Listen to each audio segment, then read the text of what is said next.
কোন এলাকার ওয়েদার কিরকম জানি না, তবে ঢাকাতে কিন্তু গরম পড়ে গেছে। এমনি রোজা থেকে কিছু খাওয়া যায় না, তারপরে তো গরম পড়ে গেছে, মুখের রুচি একদমই নষ্ট হয়ে গেছে। সবারই কিন্তু একই অবস্থা, হয়তো আমার মতো। আসসালামু আলাইকুম, কেমন আছেন সবাই? আশা করি ভালো আছেন। তো আজ ভাবলাম যে দেখি ভিন্নভাবে একটু কিছু রান্না করে খাই। আমি শিং মাছ দিয়ে আর উস্তে দিয়ে আলু দিয়ে একটা পাতলা ঝোল করব। এই ঝোলটা করার জন্য প্রথমে আমি কিন্তু পেঁয়াজটা ব্রেস্তা করে উঠে রেখেছি। সেই তেলের ভিতরে আমি মাছটা ছেড়ে দিলাম। তারপর আমি কয়েকটা কাঁচামরিচ চিড়ে দিছি, আর একটু পেঁয়াজ আর একটু রসুন দিয়ে তেল দিয়ে হালকা একটু পানি দিয়ে কষিয়ে নিলাম সুন্দর করে। এখন আমি মাছগুলো উঠিয়ে রাখবো, কারণ মাছগুলো কিন্তু আস্তে আস্তে না থাকলে কাটা কাটা হয়ে গেলে ভালো লাগবে না। মাছগুলো উঠিয়ে আমি এই পানির ভিতরেই কিন্তু আবার উস্তে আর আলুটা দিয়ে দিব। মাছগুলো দেখে আপনারা হয়তো কমেন্ট করতে পারেন যে আপু মাছ ধোয়া হয় নাই। আপুরা ভাইয়ারা, মাছগুলো কিন্তু আমি অনেক সুন্দর করেই পরিষ্কার করেছি। কিছু মাছের মাথার কাছে একটু কালো রেশটা রয়ে গেছে, ওইটা আমি ডলে উঠাইতে পারি নাই। আর আসলে ডক্টরদের মতে মোটেই উঠানো ঠিক না, তারপরেও আমরা উঠাই। যাই হোক, যে অল্প একটু পানি ছিল তার ভিতরেই আমি তরকারিটা ঢেলে দিছি। উস্তে আর আলুটা দেওয়ার পরে কিন্তু আমি ঢাকনা দিয়ে ঢেকে দিছি, একদমই পানি অ্যাড করি নাই। আর এইভাবে রান্না করলে বেশি নাড়াচাড়াও দেওয়া যাবে না। উস্তা তরকারিটা কিন্তু যত কম নাড়াচাড়া দিবেন তত কিন্তু তিতাটা কম হবে। আমি যে মাছটা কষিয়ে রেখেছিলাম সেগুলো কিন্তু এখন দিয়ে দিলাম। আবার আমি কিছু সময়ের জন্য ঢাকনা দিয়ে ঢেকে দিলাম। এখন ঢাকনাটা উজলিয়ে দেখতেছি যে আসলে তরকারির পানিটা শুকিয়ে গেছে কিনা। আপনারা কিন্তু লক্ষ্য করেছেন আমি তো কিন্তু ওই একবারই নাড়া দিয়েছি, আর কিন্তু নাড়া দিই নাই। আর এখন আমি ঝোলের পানিটা দিয়ে একটু নাড়া দিয়ে আবারও ঢাকনা দিয়ে ঢেকে দিলাম।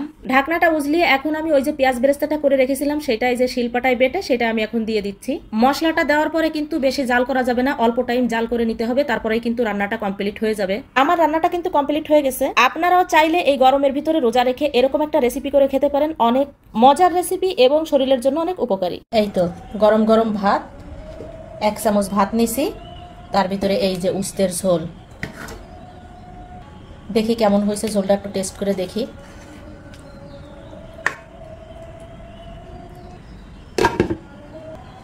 ইফতারের সময় যদি এরকম কিছু হয় না তাহলে বেশ মজা লাগে। দেখি কেমন হয়েছে, একটু খেয়ে দেখি। খেয়ে তারপরে রিভিউ দিচ্ছি আপনাদেরকে কেমন হয়েছে। বিসমিল্লাহ।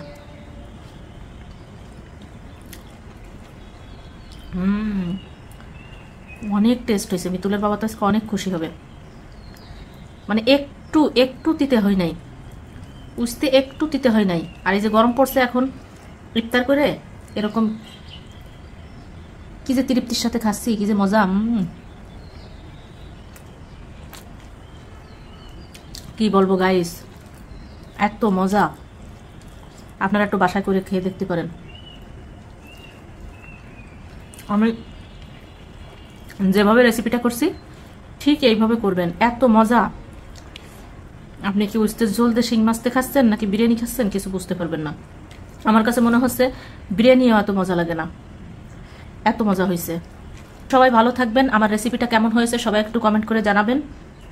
আর আপনাদের সাথে নতুন কোনো ভিডিওতে আবার কথা হবে। সেই পর্যন্ত সবাই ভালো থাকবেন, সুস্থ থাকবেন। আল্লাহ হাফেজ।